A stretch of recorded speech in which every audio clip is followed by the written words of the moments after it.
For this coming week, ready na kay ko na. Thursday pa lang, ready na si Sandra. Kay, mo ni akong plano. Mo ni sod sa ako ang pantry og sa ref. Gisod ba ako sa ref? Sorry, butang din ako sa ref. Ako ang orange og kaniya akong carrots. Ang ako ang gamiton, kuyog ang katong palito na ako sa 100 kroner challenge. Unsay available na pwede na ako gamiton. Na ako'y lentils diri kani, na ako'y lentils, na ako'y relax, onions, na ako'y isa ka beans and tomato, na ako'y coconut milk, na ako'y munggos, na apa ko diri brown sugar, dili ordinary na brown sugar, muscovado sugar, kaya kung brown sugar need ko mapalit, and tapioca pearl na sa diri.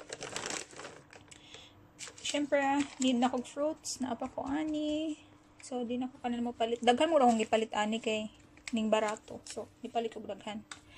Unya na ako'y carrots, dinaghan sad na akong carrots paliton, kinabaratuhan leading brand akong paliton. Nara akong plano paliton sa 100 kroner challenge. Kanan kay kog oatmeal, kanan lang kog oil, and frozen vegetables para ikuyog sa ako ang beans. Kaning beans, string beans ako ang plano aning paliton na frozen. Kanya kung naabak ko enough budget, mapalit kog brown sugar para sa oatmeal, pero optional ra siya kay naamang ko'y kuan honey. So okay ra. Unsay plano nako lutuon for this coming week? Adobong string beans. Kanya with mushroom, kani dried mushroom. O yan, nagplano sa kong rice and beans patties. Ang akong rice dahil ginagamit kay brown rice. Unya, ang beans na ko ani kay kaning lentils o kaning munggos kung gamiton. Yan, nagplano sa ko mabuhat og chop suey, katong frozen vegetables na akong paliton. Kuyog ang frozen food na string beans, and kung feel lang na ako, butangan sa nako og dried mushroom. Unya, kay ganahan sa kong tamis, ganahan ko maghimo og alabinignit na food, pero wala ko'y budget para mapalit og sweet potato. So kuan ra jud ni siya, ang iyang main ingredients kay rice, tapioca pearl, di ba na ako'y tapioca pearl dere. Tapos na ako'y kuan munggos, na ako'y lentils, na ako'y coconut milk dere, na ako'y muscovado sugar. So okay na kayo ko. And murag na pa ko dito'y frozen na nangka na kaya ang isa magud kakyan ako nang bahin-bahinon. So napa ko sa akong freezer. So pwede kay ko ani. And magbuhat ko kinikibre. Nabutangan ako rice and beans. Kinikibre kay Norwegian food siya. So giapilan ako og Norwegian na food. Kinikibre, kuan siya. Crunchy bread kung literal na to na i-translate. Kuan siya as in mo crunch yun siya, inigpa ako nimo. Muna akong plano buhaton para sa umalabot na semana. And kasagaran ani ako nang lutuon daan Sunday pa lang, kay aron dili ko magkarakara ini ka weekdays. Kay kasagaran sa kong duty this coming week kay sayo sa buntag. Mao na ako daang buhaton. Madulong na ko uli, pero muhapit pa ko sa grocery. Question na ni ko mapalit ba dyan ako akong tanang needs nga. 100 kroner naman ako ang kwarta na dapat gamitin kay challenge man. Good luck to me.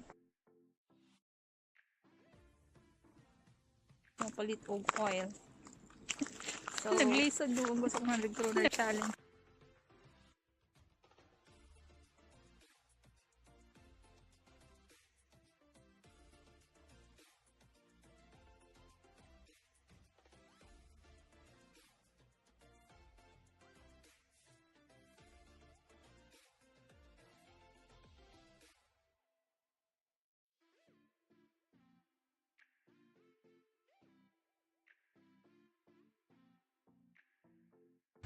Usually, ang palito na kong oil kay kani.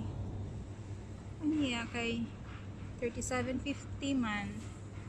Lampas na kay ko sa akong 100 kroner challenge for this week.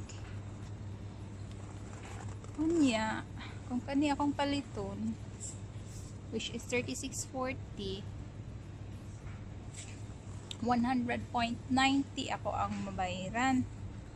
Kung ani akong paliton, ang pinakabarato, 17.90. I don't know, dili kay ko sure kung yan na siya ka nice sa lawas. So, bahala na lang siguro kung malampas. Basta wraps og olive oil na lang akong paliton. Nalibog ko ka na or kani akong paliton. Olive oil ra, 32.90.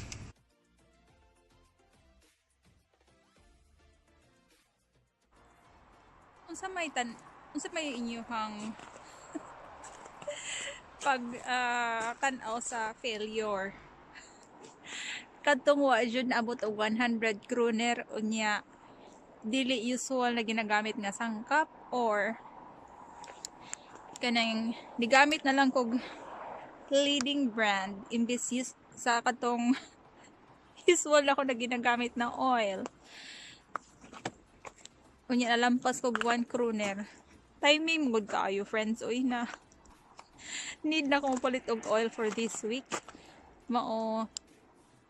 Grabe jud ka challenging ron nga ko ang 100 kroner challenge for this week.